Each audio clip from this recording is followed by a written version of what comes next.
Bonjour à tous et à toutes, bienvenue sur cette nouvelle vidéo, sur ce 5e jour, 5 je fais 4, ouais, pas encore tout à fait ça, sur ce 5e jour de notre voyage à la rencontre de l'amour de soi. Aujourd'hui, la vidéo s'appelle Je m'aligne, donc nous allons parler d'alignement. C'est cette carte qui est sortie, sois fidèle à ton pouvoir. Alors je sais pas si vous allez voir, mais enfin c'est assez amusant, il y a écrit Isis et Osiris, seigneur de la divine autorité. Donc je vous laisse remarquer la cohérence qu'il y a, enfin le suivi en fait qu'il y a entre hier et aujourd'hui. Hier, je rappelle, on a parlé de l'autorité et c'est très drôle comme cette carte est arrivée pile dans l'étape suivante. Donc comme quoi, je le dis depuis le début, je trouve que les synchronicités, la manière dont les choses s'emboîtent sont vraiment, c'est extraordinaire. Je trouve ça vraiment génial et je trouve que quelque part c'est comme un encouragement aussi, de là où on nous montre une voie. Enfin en tout cas moi je le perçois comme ça. Ce sera peut-être pas le cas de tout le monde et puis ben, tant mieux qu'on est tous différents. Alors je vais m'installer correctement déjà. L'alignement, qu'est-ce que c'est en fait? Parce que c'est quelque chose qu'on entend souvent, être aligné, soyez aligné, mais au fond, qu'est-ce que c'est? L'alignement, c'est tout simplement une cohérence. C'est être en accord avec soi, avec ses valeurs, avec ce qu'on attend de la vie, avec ses objectifs. En fait, l'alignement, c'est quand votre cœur et votre tête, donc vos sentiments et vos pensées, ils sont alignés, c'est-à-dire ils sont sur la même longueur d'onde. Donc à ce moment-là, les actions découlent. Enfin, les actions, oui, voilà, elles coulent toutes seules.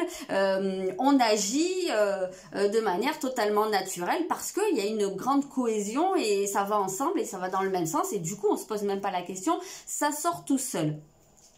Alors, la première des choses qui peut être intéressante, c'est de se demander, de définir ses valeurs, ses objectifs, ses rêves.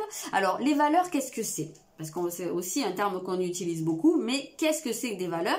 Et bien alors là, j'ai noté que ce sont des idées ou même parfois un idéal, en général positif, donc c'est plutôt des qualités hein, qu'on estime énormément, pour lesquelles on a beaucoup de respect et qu'on juge incontournables, qu'on juge prioritaires par rapport à d'autres. Donc là, on établit en fait une priorité entre certaines qualités pour soi et pour les autres, certaines idées, voire une idéologie. Parfois l'idéologie c'est pas toujours négative, c'est un ensemble d'idées, de modes de pensée et qu'on va juger, qu'on va placer en priorité voilà, dans la manière dont on aimerait se comporter ou dans ce qu'on attend également des autres. Voilà, c'est ce qu'on appelle un système de valeurs. On n'a pas tous le même, hein, bien entendu, et donc ces valeurs là elles peuvent dans certains cas même parfois être complètement non négociable. Il y a une... non, qu'est-ce que je voulais vous dire? Oui, entre parenthèses, voilà, ça, je voulais ouvrir une parenthèse, et cette notion du système des valeurs qui diffère d'une personne à une autre, c'est une des raisons pour lesquelles beaucoup de couples se cassent la figure alors qu'ils avaient tout pour être heureux, alors qu'il n'y a pas de maltraitance ou de gros dysfonctionnements, mais parfois c'est juste que on n'a pas le même système de valeurs et là c'est très compliqué de s'entendre. Alors je dis pas que tous les couples qui ont des systèmes de valeurs différents ne peuvent pas s'entendre, mais c'est quelque chose qui complique beaucoup les choses et parfois même ça peut vraiment être... oui, mener droit dans le mur. Il y a des moments où si les valeurs de l'un sont complètement à l'opposé de l'autre, ça devient très compliqué. Voilà, ça c'était une parenthèse. Alors... dans cette idée des valeurs, ou même des objectifs ou des rêves, la notion de respect est très importante. Parce que comment se respecter soi-même si on n'est pas fidèle à ses propres valeurs? Si pour vous, je vais dire, peut-être l'honnêteté, c'est une de vos valeurs incontournables, et que vous avez vous-même de la difficulté à être totalement honnête, ou dans certaines situations où vous n'êtes pas honnête, ou que vous tolérez en fait qu'une personne ou plusieurs personnes ne soient pas honnêtes dans vos relations avec cette personne ou ces personnes, que vous acceptez des tas de failles là-dedans, vous acceptez qu'on vous mente, vous acceptez qu'on vous trompe, vous pardonnez, vous redonnez une chance et tout ça et tout ça. Au bout d'un moment, comment est-ce que vous pouvez, comment est-ce que vous arrivez à vous respecter? Alors là, c'est pas du tout un jugement, c'est juste qu'à l'intérieur, il se passe quelque chose où ça va saboter votre estime de vous, forcément, puisque la valeur, c'est quelque chose qu'on estime, voilà. Qu'on estime tout simplement, c'est qu'on va même juger le plus respectable de tout l'univers, de tout le reste. Et ben si vous ne le respectez pas vous-même, ou si vous laissez quelqu'un ne pas respecter ça et rester dans votre vie, forcément à l'intérieur de vous ça fait comme un conflit, et paf, forcément vous ça va à l'encontre de votre respect de vous-même. Donc vous ne vous respectez plus, et voilà, vous avez du mal à avoir de l'estime de vous. De la même manière que si on va à l'encontre de ses objectifs ou de ses rêves, ou qu'on n'agit pas, comment dire, oui, soit on agit contre, soit tout simplement on met pas les choses en place. C'est la même chose. Imaginons qu'on veuille, je sais pas, notre but dans la vie c'est d'être écrivain, mais qu'à aucun moment on se pose pour écrire une ligne. Bon, ça va être compliqué. Si on veut, je sais pas, un truc qui a rien à voir, si on veut gagner au loto, mais que jamais on rentre dans un bureau de tabac pour reprendre soit un jeu à gratter, soit jouer au loto ou quoi que ce soit. À un moment donné, on perd aussi en estime de soi, parce que on est conscient qu'on met pas en place les actions qui vont faire que nos rêves ou nos objectifs vont se réaliser. Donc on perd également à ce moment-là en estime de soi. J'avais un autre exemple, bon, je l'ai déjà un peu utilisé quand même, hein, par rapport, si notre rêve c'est d'être épanoui, ou ce qu'on attend de la vie, hein, tout simplement, c'est d'être épanoui dans un couple dans lequel on se sent bien, ou voilà, un couple équilibré, et que en fait on se maintient dans une relation avec quelqu'un avec qui justement c'est complètement dysfonctionnel, c'est pas équilibré, c'est toxique, c'est pareil, là à un moment donné il y a quelque chose qui colle pas, là il n'y a pas d'alignement quelque part. Alors pourquoi est-ce que parfois on n'est pas aligné? Alors je vous l'ai dit, hein, l'alignement c'est pensée et sentiment sur la même ligne. Et là normalement les actions se mettent en place toutes seules. Si on est bien aligné, si je vais reprendre l'exemple du couple, si notre cœur nous dit je veux être heureux, je veux recevoir de l'amour, et en donner, et je mérite d'être aimé comme moi je peux aimer, et que notre tête, nos pensées vont dans le même sens, qu'est-ce qu'on va faire dans cette situation-là? On quitte le conjoint avec qui c'est toxique, et on s'ouvre au fait de pouvoir rencontrer quelqu'un avec qui on sera raccord, et avec qui on pourra réaliser notre rêve. Pourquoi est-ce que c'est si dur de le faire? Et bien c'est qu'à un moment donné, peut-être que notre cœur nous dit oui, j'ai envie, je souffre, j'ai envie d'être heureux, mais dans notre tête, ici, il y a conflit. C'est-à-dire que la tête ne pense pas comme le cœur. La tête va penser peut-être peur du changement, va penser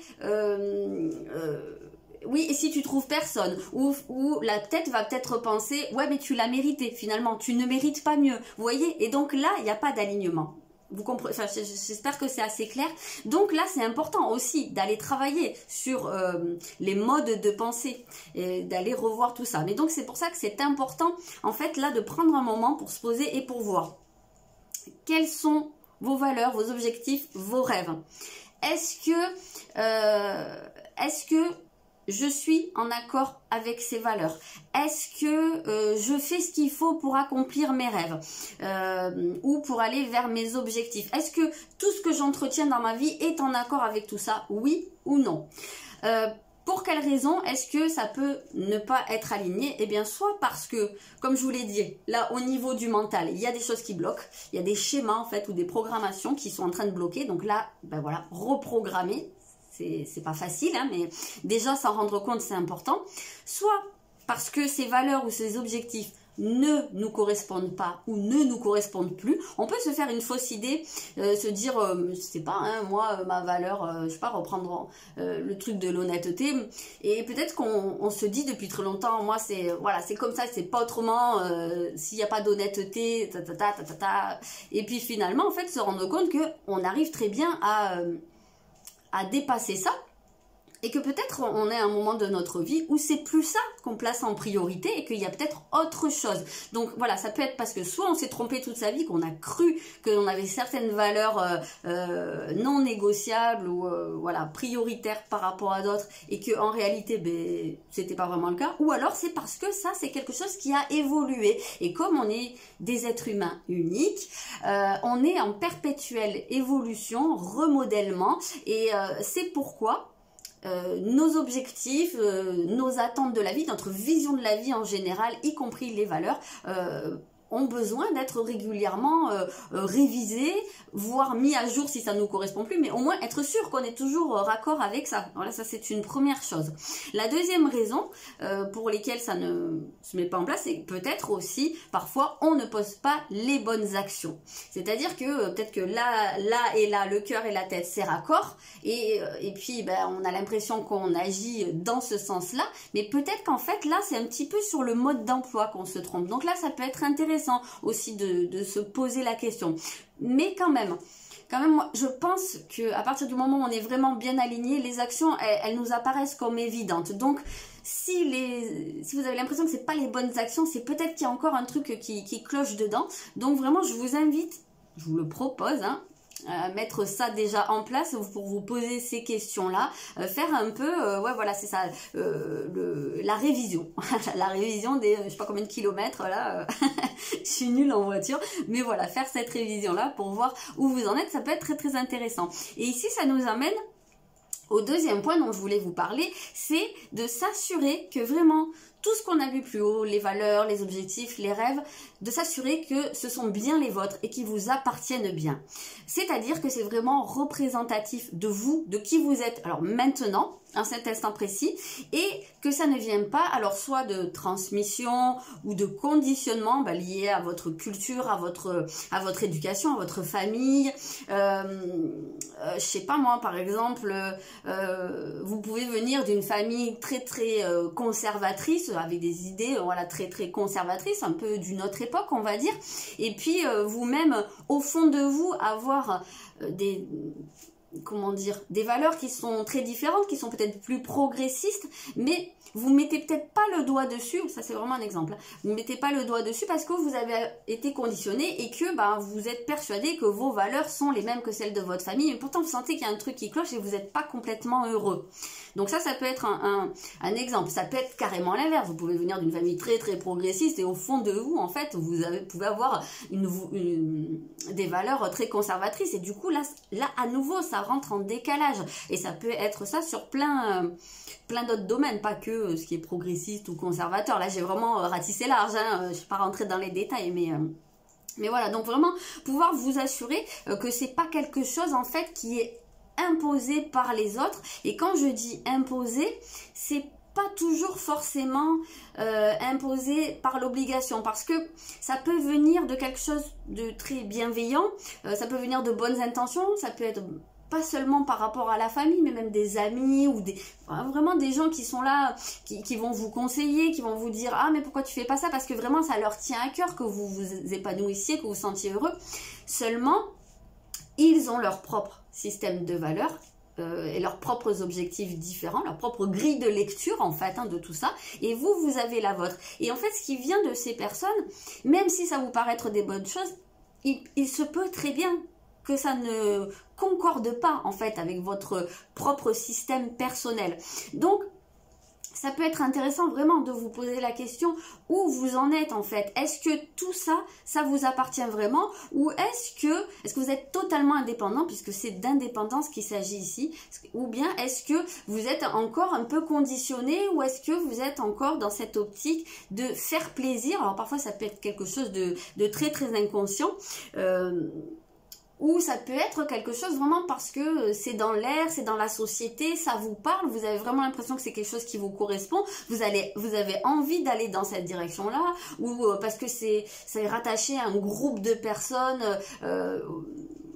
pour qui vous avez, je sais pas, de l'affection ou quelque chose comme ça, et puis finalement, en creusant bien, on peut parfois se rendre compte que ça ne nous correspond pas. Et parfois, oui, ça peut être vraiment totalement en accord avec soi-même, mais tant mieux. Dans ce cas-là, c'est encore mieux.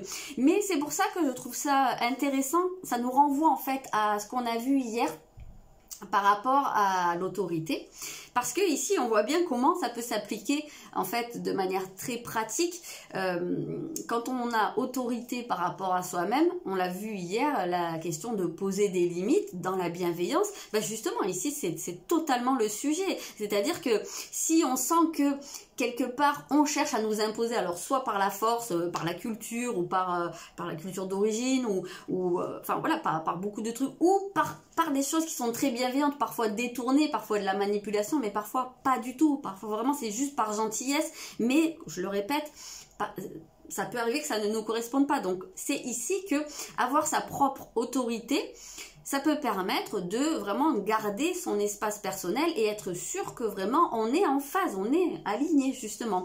Donc c'est pour ça que je trouvais ça très très amusant en fait, qu'il y ait cette continuité qui était logique. Alors dans ce qui peut ne pas nous appartenir, il y a ce qu'on peut nous imposer d'une manière ou d'une autre, mais il y a aussi ce qu'on peut, mes pages se tournent tout seul, ce qu'on peut s'imposer à soi-même, soit par peur du jugement, parfois il y a des valeurs ou des rêves qu'on va pas oser comment dire, ne serait-ce que formuler parce que on a peur qu'on nous prenne pour, je sais pas, un illuminé, qu'on nous prenne pour, je sais pas, un naïf, ou qu'on nous prenne pour un tordu, ou je sais pas, ça peut être plein de trucs, mais parce qu'il y a cette peur du jugement des autres, ou bien on peut se maintenir dans une certaine voie parce que on a besoin de sentir la validation des autres, de l'entourage. Donc si on sent que en déviant un peu ou en changeant on se sentirait moins validé, on n'aurait pas complètement l'approbation des autres, et on préfère ne pas prendre le risque et rester là-dedans. Donc voilà, ça c'est une manière de voir un petit peu où on se situe en termes d'indépendance, parce que cette indépendance-là, elle est vraiment nécessaire pour la notion d'alignement. Je vous le répète, c'est vraiment quelque chose qui n'appartient qu'à vous, qui n'appartient qu'à moi, qu'à n'importe qui.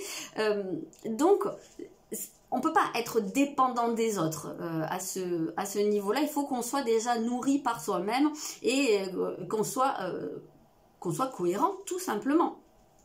Alors ce manque d'indépendance, on peut le reconnaître en fait dans la difficulté parfois à respecter l'indépendance des autres, notamment dans leur liberté à penser et agir différemment de soi. Et ça peut vous provoquer une forme de colère ou de tristesse, c'est pas toujours la même chose, mais si jamais vous êtes dans cette situation et que vous exprimez un point de vue sur quelque chose, une manière de penser, et que face à vous on vous dit ouais mais alors moi je vois pas du tout les choses pareilles, et là si soit ça vous met en colère et vous avez envie d'argumenter, de convaincre l'autre, ou alors soit ça vous attriste parce que vous avez l'impression en fait qu'on vous remet complètement en question, ça vient vous montrer que vous avez un manque d'indépendance de pensée à ce niveau-là. Parce qu'en fait, quelque part, ça vient vous montrer ce qui vous fait défaut.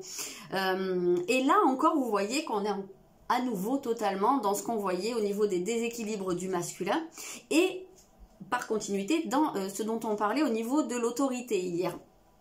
Donc c'est encore quelque chose à continuer à ce niveau-là. Mais vous voyez, c'est des petits indices qui vous montrent qu'il y a encore du boulot à faire. De toute façon, il y en a toujours. Il ne faut pas s'inquiéter pour ça. Ce qui peut vous mettre un peu sur la voie aussi, c'est également le fait de juger les autres. Parce qu'ils vont penser différemment, ou parce qu'ils vont agir différemment, ou avoir un mode de vie complètement différent, avoir des valeurs complètement différentes.